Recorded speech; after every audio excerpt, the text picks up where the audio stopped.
In a world where everybody seems to be on a smartphone now, carrying a teddy bear may seem old-fashioned. Yeah, but having a bear in her arms helped Cindy Baima face one of the hardest moments of her life. She was leaving the hospital after giving birth, but without a baby.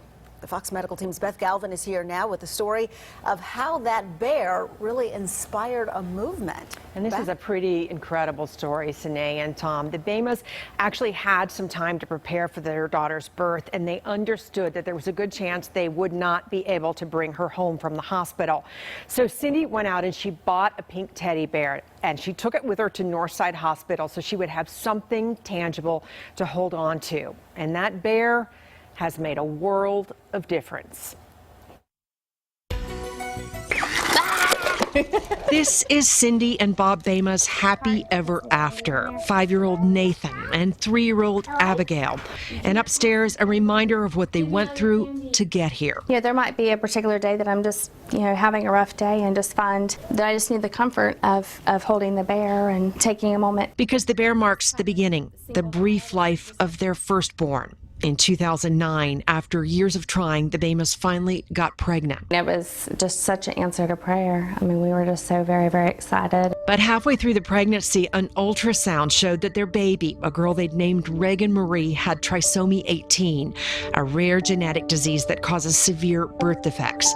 The U.S. Army Reserve chaplain and his wife were told their baby might not survive the pregnancy, and if she did, she could be born with life-threatening complications. And so we decided that no matter what, we would stay with Reagan until the end of her natural life. And here's where the teddy bear comes in. Cindy read that having a bear to hold might comfort her during a difficult delivery. So she brought a bear to Northside Hospital when her water broke 10 weeks early.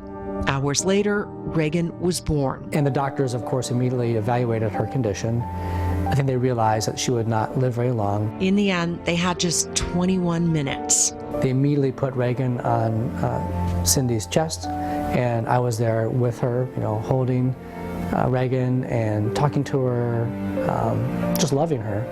And we both were doing the same thing. And that was just a beautiful 21 minutes with her. A professional photographer captured the tender next few hours as Northside encouraged the Baimas to take their time and hold Reagan Marie and say their goodbyes. We had the bear with Reagan, and kind of like how a child would snuggle up with a stuffed animal, and we had pictures taken of her with the bear, and then when I left the hospital, I was holding the bear.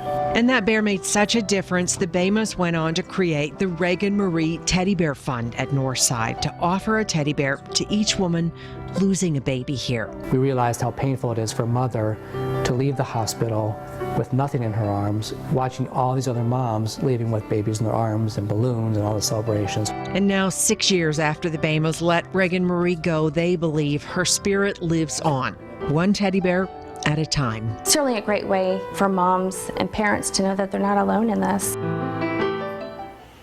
And each bear comes with a note from the Baimas, and in the last 5 years, the couple says close to 1,000 women have received one of these bears through the Reagan Marie Fund, and the slogan is "No More Empty Arms." And you can learn more about the Reagan Marie Teddy Bear Fund at Northside Hospital by going to fox5atlanta.com and clicking on the Health tab, where you'll find this story. Tom and Sine.